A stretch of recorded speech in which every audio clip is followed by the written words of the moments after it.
홍준표가 됐을 때 확장성이 없는 거라는 것은 이현주 의원 스스로 말씀하셨잖아요. 4년 전에 침을 뱉어쓴 것을 받았던 사람입니다.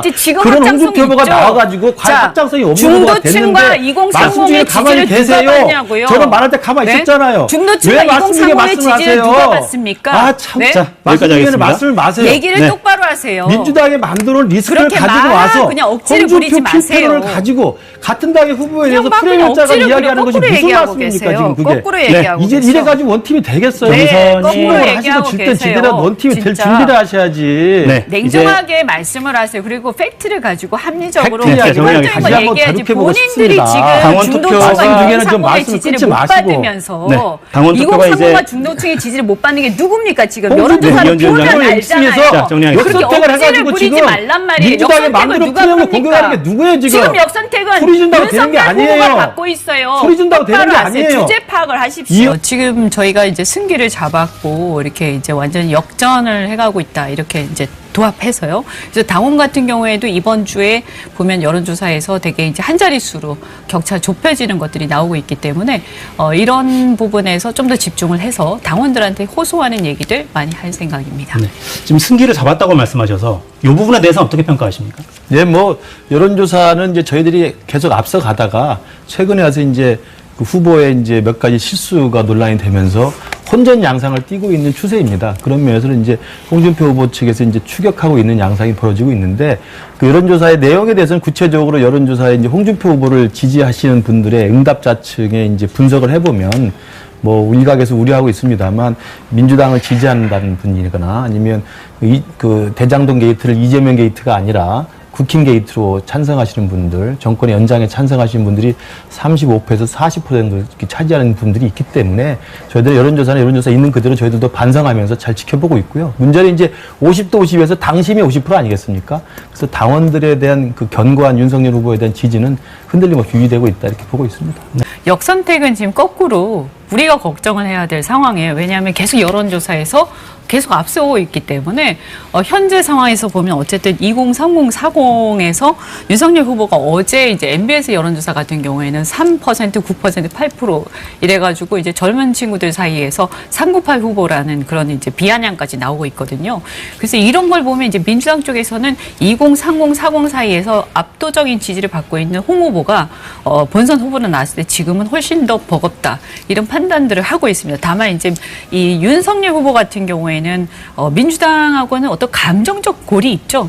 그러다 보니까 여기에서 이제 민주당은 상대적으로 더 결집시키는 경향이 있습니다. 그래서 1대1 대결을 했을 때 홍 후보가 나왔을 때는 민주당이 좀 느슨해지는데 윤 후보가 나왔을 때 민주당이 굉장히 결집하면서 이재명 후보의 지지율이 올라가는 경향이 있습니다. 그래서 그런 것들도 사실은 본선 경쟁력에서 봐야 될 거라고 봅니다. 이번에 저는 홍준표냐 윤석열이나 할 때 당심은 명확하다고 생각합니다. 홍잘 알이라고 뭐 제가 말씀을 드리는데 지난번 서울시장 선거 때도 앞서갔던 안철수 후보가 오세훈 후보가 당의 후보가 됐을 때 뒤집힌 것도 안잘 알이었기 때문이거든요. 그래서 홍준표 후보가 당에 계시면서 많은 역할도 하셨지만 또 많은 또 책임도 져셔야 될 일이 많고 또 당에서 겪어보신 분들의 홍준표 후보의 과거에 어떤 일을 했는지를 다 알고 있기 때문에 저는 과연 홍준표 후보를 선택하는 게 당의 과거로 가는 것인지 미래로 가는 것인지 홍준표 후보가 과연 당의 구태인지 변화인지 이 부분에 대해서 당원들이 평가를 하실 거라고 보고요. 그 윤석열 후보가 검찰에서 나왔을 때만 해도 신상품이니까 뭔가 새로운 모습이 있을 줄 알았죠. 근데 입당을 한 후에 보여준 행태들을 보면 계속 조직력에 집중을 하면서 연판장을 돌린다든지 당협위원장 줄을 세운다든지 압박을 한다든지 이런 것들로 일관을 했습니다. 그러다 보니까 그런 것들이 아마 또 쌓이고 또 여러 가지 실언 또 시대착오적인 행태들, 시대착오적인 발언들 이런 것들 전두환 발언을 비롯해서 그러면서 계속 이렇게 지지 기반 자체가 굉장히 극우화되고 6070의 노년들을 기반으로 지금 하고 있는 게 여론조사에서 나타나고 있습니다. 그래서 젊은 층이 아까 말씀드린 것처럼 우스갯소리로 뭐라고 하냐면 398 후보다 뭐냐 하면 20대에서 3%, 30대에서 9%, 40대에서 8% 지지밖에 못 받는 398 후보를 어떻게 이기냐 이렇게 얘기를 하는데 그 반면에 홍준표 후보는 2030, 40에서 전체적으로 다 이렇게 30% 전후의 지지율을 기록을 하고 있어요. 그래서 이런 것들을 봤을 때 중요한 게 뭐냐. 누가 미래 세대와 함께 하느냐. 누가 미래 세대의 구심점이 되어 있느냐. 누가 당선이 되고 누가 본 후보가 되었을 때 우리 국민의 힘의 세대 교체가 일어나겠는가. 주위에 오래된 구 세력들이 잔뜩 있으면 그것은 결국 정치적 빚입니다. 이것을 그냥 무시할 수 없고요. 그분들 층층 시야에 있는데 무슨 당의 기득권 교체가 됩니까? 미래 변화를 이야기하면 뭐 이현주 위원장께서 말씀을 이렇게 하십니다만 당에 있는 분들이 설명을 하지 않아도 압니다. 홍준표 후보 당대표 2번 하셨고요. 원내대표 1번 하셨고요. 5년 전에 우리 당의 대선 후보셨습니다. 그분이 어떻게 하셨는지 다 알고 있기 때문에 윤석열이라는 정치 입문 4개월짜리 정치 신상품으로 당을 바꿀 것인지 아니면 25년 동안 당에 있었으면서 보수 괴멸의 책임이 자유로울 수 없는 홍준표 후보로 다시 당의 과거로 갈 것인지 이 부분에 대해서는 뭐 당원들이 아까 제가 홍잘알이라고 말씀드렸던 것처럼 잘 알고 있다고 생각합니다. 네.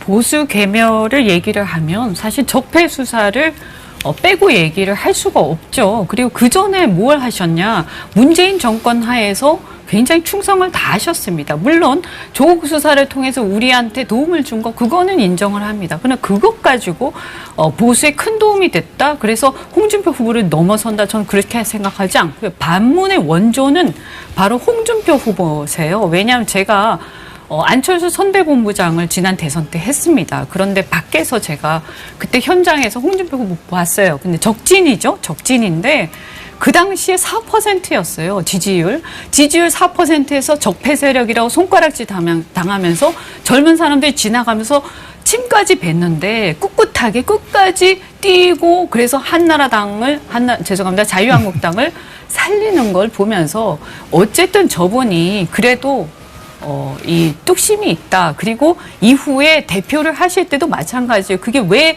지방선거에서 졌느냐.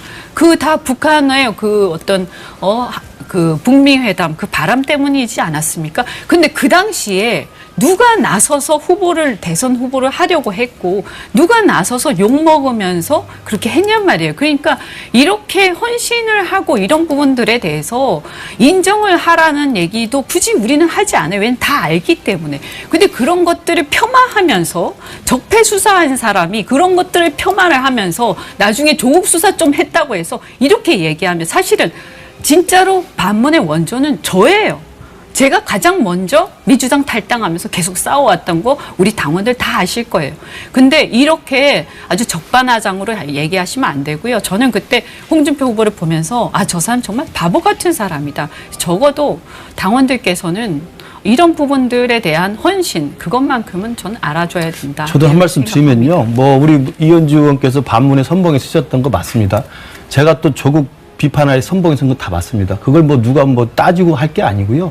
지금 말씀하신 내용 그대로 나와 있습니다. 홍준표 후보 대선 때 젊은이들 지나가는 사람한테 침을 받았다고 하지 않습니까? 그게 홍준표 후보입니다. 그리고 지방선거 2018년에 홍준표 후보가 대표를 쓰면서 전국적으로 완전히 패배했죠. 그리고 대표직을 내려놨습니다. 그것이 북한의 김정은의 평화쇼 탓이라고 말을 하면 안 되는 거고요. 그러한 정확한 홍준표 후보의 당에서의 궤적들을 알고 있기 때문에 왜 본선에 가면 안 되냐고 생각을 하냐면 확장성이 제한되어 있는 후보라는 것은 누구나 다 인정할 수밖에 없다는 것이죠. 네. 그거 하나 하고요. 적폐 수사를 했기 때문에 그 윤석열 후보가 뭐 문재인 정부에 충성을 했다고 이야기하시는데 아니 보수 개멸에 근본적 책임이 있다는 얘기를 말씀을 드리는 보수 거예요. 개멸은 박근혜 대통령을 구속해서 탄핵한 게 보수 개멸입니까? 이현주 의원이 대답해 보십시오. 박근혜 대통령 탄핵하기 잘했습니까? 잘못한 일입니까? 그래서 홍준표 후보의 캠프에 지금 탄핵하신 거 아니죠. 홍문종 의원이 가 있는 거예요. 홍문종 의원 같은 경우 우리 공화당 대표하시면서 새벽기 부대에 선봉에 쓰셨던 분이잖아요. 그리고 지금 홍준표 후보의 캠프에 가 있는 그래도 내놓으라는 과거의 전직 의원들은 대부분 강성 보수, 극우 보수분들입니다. 바로 그런 홍준표 후보의 실체가 바로 그렇게 생각하기 때문에 문재인 대통령의 검찰총장에서 살아있는 권력과 싸워가지고 조국을 수사하면서 이 386 이중성의 민낯을 보여줬던 사람인데 그 2년 동안 혼자서 야권의 1인 투쟁을 통해서 혼자서는 아니죠. 정권교체 그렇게 부스를 얘기하면 저 살려고 같은 사람이 왔는데 굉장히 그때 기분이 홍준표 후보 어디 나빠요. 계셨습니까? 당 밖에 계셨습니다. 공천 안 준다고 나가서 탈당하셔가지고 대구에 무소속으로 계셨어요. 그거를 그런 분이 혼자서 하셨다. 정권교체 이제 부시에 그만 좀 살려가지고 얘기하죠. 만들어 저도 좀 놓으니까 얘기할 기회를 들어오셔가지고 주시죠. 네. 이제 시간 자기가 배분을 잘하셔야 이야기하면 될 것 같아요. 국민들이 다 알고 당원들이 알고 자, 있습니다. 이거는 알겠습니다. 저는 꼭 말씀드리고 싶은 게요. 홍준표 후보가 그때 이렇게 대선 때 나가셔서 그렇게 침 뱉는 거, 그 당하시고 한 거, 그분 개인한테 한 거 아니에요. 몰락한 보수한테 한 거고 자유한국당한테 한 겁니다. 홍준표 후보는 그 당시 괴멸의 위기에 빠졌던 보수의 자화상이었어요. 그런데 그분이 그것을 이겨내기 위해서 홍카콜라 카메라 하나 들고 전국을 돌면서 젊은이들하고 소통해서 지금의 2030의 이 열광을 만들어낸 겁니다. 그래서 이제 이 보수가 홍준표 후보와 함께 이 젊은이들의 구심점이 되고 있는 이 후보와 함께 이것을 극복을 했을 때 보수는 비로소 다시 일어날 수 있는 겁니다. 알겠습니다. 과거를 그냥 잊고 그냥 은폐하고 그냥 덮고 새로운 거 다 좋아 보인다고 해서 그 따라간다고 해서 과거가 덮여지는 거 아니에요. 직시하고 함께 일어나고 젊은이들과 극복해야 된다고 생각합니다. 홍준표 후보의 과거 비리와 전력을 다 알고 있는데 그걸 말하지 않고 있는 겁니다. 그러니까 네. 제발 같은 당에서는 네. 아니, 그래서 도덕성 이야기를 할 때도 자, 근거를 가지고 제가 하셔야 말씀을 되고요. 드릴게요. 윤석열 후보가 자, 지금 그만하시고 여러 가지 제가 사건 말씀을 자체가 드릴게요. 네. 수사받은 게 없고 소환받은 적이 없어요. 기소되고 지금 재판받고 수사받고 계세요, 아니 그러니까 지금. 수사가 소환받은 적이 수사 다 없다고요. 중이에요. 그러니까 그런 얘기를 지금 가지고 입건돼서 수사 도덕성이 있네 없네 중입니다. 말씀하시는 것 자체가 네. 제가 볼 때 안타깝다는 자, 말씀을 지금 드리는 겁니다. 입건돼서 수사 중이고 우리가 왜 이 얘기를 하는지를 국민 여러분께서 아셔야 돼요. 그냥 헐뜯기 위해서 예를 들면 옛날에 다 지나간 사건을 얘기하는 거면 그건 헐뜯기 위해서 얘기하는 거 맞아요. 그런데 지금 현재 수사 중인 사건을 얘기하는 겁니다. 왜 그러냐? 지나간 거는 끝났으니까 문제 삼을 필요가 없지만 현재 진행 중인 거는 우리가 예를 들어서 후보가 됐는데 리스크가 있어요. 나중에 본선에 갔을 때 이것 때문에 약점이 돼요. 그리고 나중에 당선이 돼도 심판을 제대로 못해요. 자기 발목이 잡히기 때문에. 그리고 혹시 최악의 경우에는 기소가 되거나 하면 후보 자격이 박탈이 돼서 우리는 후보 없는 선거를 치를 수도 있어요. 이런 리스크에 대해서 우리 당원과 지지자들이 판단을 하셔야 되기 때문에 말씀을 드리는 거지 지나간 얘기에 대해서는 뭐 있어도 굳이 얘기 안 합니다. 네. 후보 없는 선거 이야기까지 하셔서 반론 기회를 드려야겠어요. 네, 그렇습니다. 그러니까 지금 윤석열 후보에 대해서 제기된 여러 가지 의혹들 지금 말씀하시고 있는 게 다 민주당 측에서 만들어낸 이야기인 거 아닙니까? 고발사주 이야기합니다만 손윤성 성명불상 6번 나오면서 공수처에서 체포영장 안 떨어지니까 구속영장 했지만 다 안 떨어진 거 아닙니까? 이게 지금 그 경선에 막바지 왔을 때 그런 영장을 치는 이유가 뭐겠습니까? 당원들이 알고 국민들이 알고 있습니다.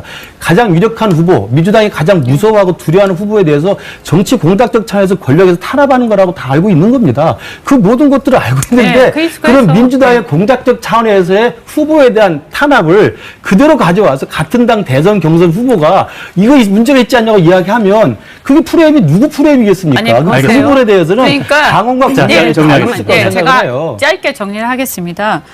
아까도 말씀드린 것처럼 우리가 뭐 헐뜯으려고 하는 게 아니라 우리가 정권 교체를 해야 되니까 리스크를 지금 말씀을 드리는 거고요. 그다음에 또 하나가 뭐냐면 처음에는 그런 얘기들이 많이 나오기 전에는 사실 윤석열 후보의 지지율이 꽤 높았죠. 근데 지지율이 계속 하락하고 있고 지금 폭락하고 있어요. 그 앞으로 시간이 남았어요. 이런 리스크가 계속 나오게 되면 더 떨어지게 될 겁니다. 이것이 억울할 수도 있지만 이것이 현실이라는 거예요. 그래서 우리가 죄송하지만 우리는 윤석열 후보를 위해서 그분을 당선시키기 위해서 대선하는 거 아닙니다. 우리가 정권 교체를 하고 이 나라를 제대로 가게 하기 위해서죠. 그래서 죄송한데 리스크가 있으면 사실 나중에 홍준표 후보가 대통령 돼서 보호해드릴 테니까 우리가 리스크 없는 선거를 해서 이기는 게 훨씬 더 중요하다라는 말씀을 드리는 겁니다. 민주당이 짜놓은 리스크 프레임을 가지고 아니, 어쨌든 같은 당의 후보를 현실이라는 공격하면서 거예요. 홍준표 후보가 됐을 때 홍준표 후보로 가면 필패한다는 걸 국민들이 알고 당원들이 알고 누가 있습니다. 그렇게 제가 아까 너무 말씀드린 그렇게 것처럼 얘기하시지 홍준표 후보가 마세요. 됐을 때 확장성이 없는 거라는 것은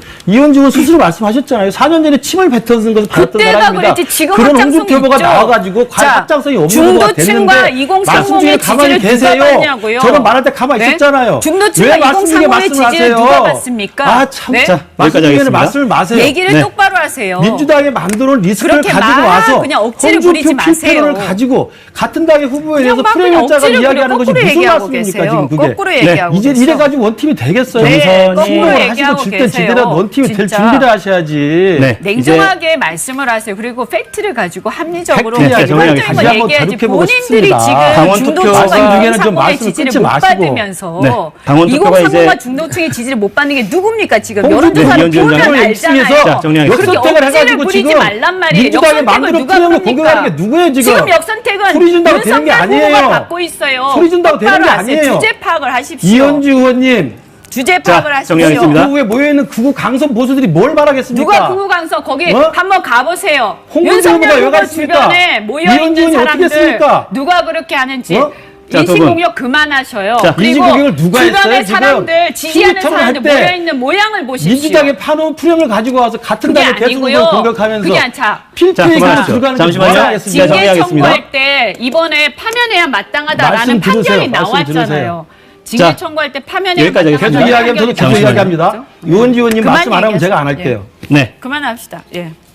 홍준표 후보로 후보가 됐을 경우에는 낡은 보수, 기득권 보수라는 프레임이 굉장히 강한 분이고 또 홍준표 후보의 걸어왔던 길들을 다 알고 있기 때문에 지난 5년 전 그리고 4년 전의 지방선거의 패배라는 것들을 알고 있기 때문에 과연 본선에 갔을 때 민주당이 가장 좋아하는 후보라는 생각들을 갖고 있는 것 같습니다. 그렇기 때문에 아마 우리 당이 정말 이겨서 어렵게 가져왔던 정권교체의 희망의 불씨를 살리기 위해서는 이길 수 있는 후보가 되어야 되고 기득권 보수, 낡은 보수 얘기하시니까 누가 기득권이고 낡은 보수인지 지금 말씀하시는 분은 기득권이고 낡은 보수가 아니신 건지 네. 국민들이 그 아마 국민들이 아마 판단하실 겁니다. 판단하시겠죠. 누가 지지를 하는지요.